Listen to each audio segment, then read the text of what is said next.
Filho e do Espírito Santo. Amém. Louvado seja nosso Senhor Jesus Cristo, para sempre seja louvado. Queridos amigos e amigas, estamos celebrando a liturgia do 8º domingo do tempo comum do ano C. O tema é o caminho da perfeição. Nós trabalhamos com leituras de São Paulo, do evangelista Lucas e também da sabedoria eclesiástica. A Sagrada Escritura nos apresenta o itinerário para buscar a perfeição. Vivemos num mundo que não conhece a sabedoria, mas que sabedoria de Deus, embora ela esteja ao alcance de todos. Hoje, então, a liturgia nos apresenta algumas dicas para não errar o caminho quando caminhamos para Deus. Na primeira leitura tirada de Eclesiástico, capítulo 27, versículos 5 a 8, são feitas reflexões necessárias para a nossa purificação, tiradas do cotidiano da vida. Se somos pecadores, as correções são aplicadas para a nossa purificação. Se somos justos e não temos a presunção de nos atribuir esse título de justiça, compreenderemos que o sofrimento é por causa da glória que será recebida no céu. Pois, como o forno prova os vasos de argila do oleiro, assim a prova da tribulação dos justos. Então, devemos passar por provações. Devemos nos alegrar por sofrer em nome de Cristo, porque o fruto mostra o que é a árvore, como ela é cultivada. Pelo fruto nós conhecemos as árvores. Frutos sadios, árvore bem tratada. Frutos doentios, árvore mal cuidada. Essa árvore é o nosso corpo, é a nossa atitude, a nossa vida. Alma triste, corpo doente pelos pecados. Alma alegre, corpo sadio espiritualmente.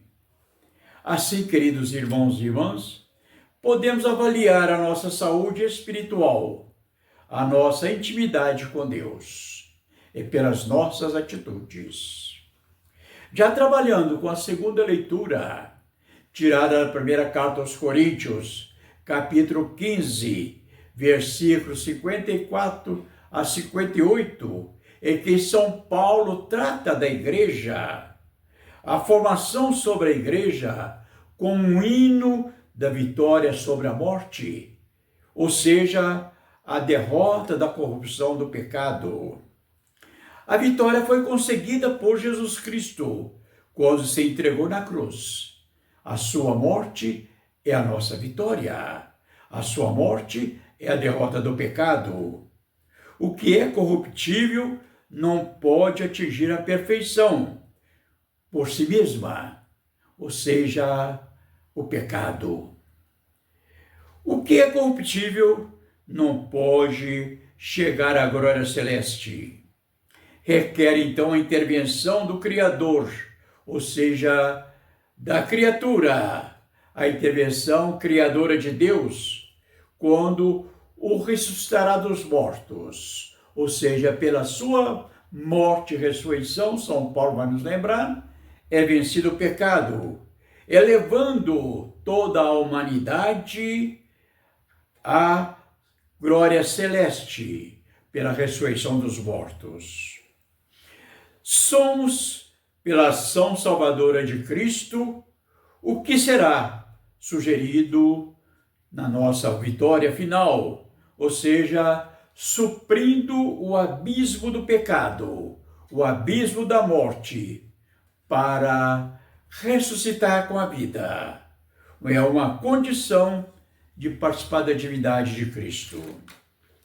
Assim, então, nós temos a síntese do texto do Evangelho de Lucas de hoje, que está do seguinte modo, acompanhando o pensamento eclesiástico e a sabedoria em Paulo.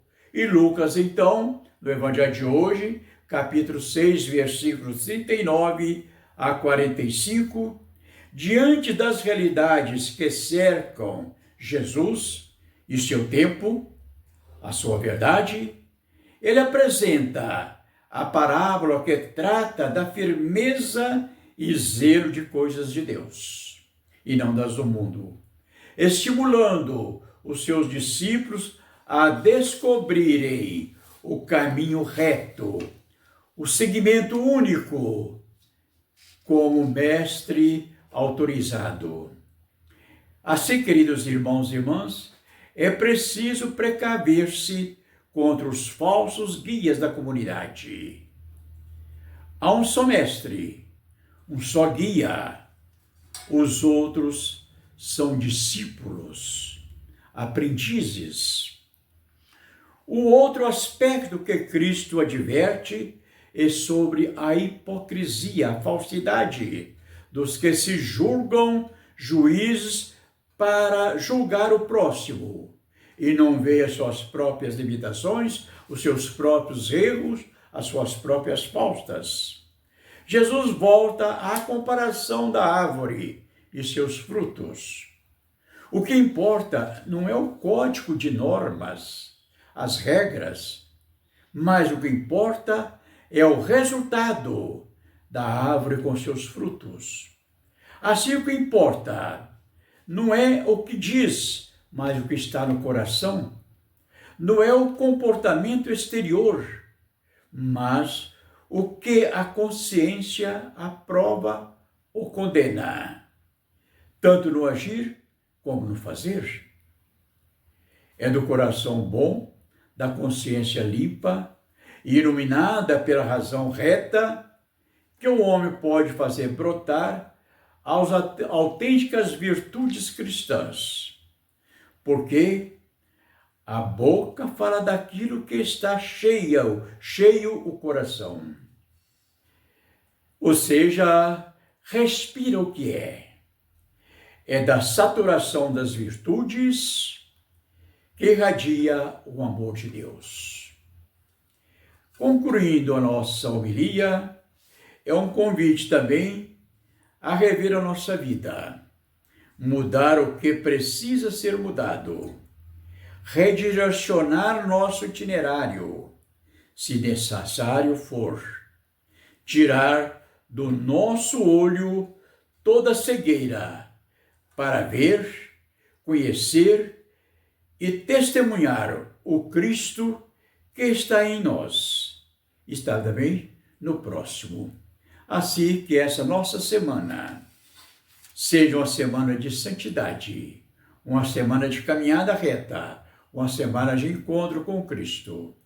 Não só essa semana, mas toda a nossa vida. E eu quero fazer um apelo a você, meu querido irmão, que se inscreva no nosso canal do YouTube, @Encontro Bíblico Catequético.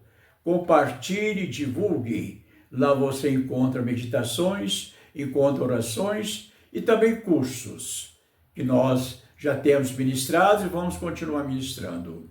Que tenha uma santa semana e uma santa preparação para uma quaresma de santificação para ressuscitarmos com Cristo. Ide em paz, o que o Senhor vos acompanhe. Em nome do Pai, do Filho e do Espírito Santo. Amém.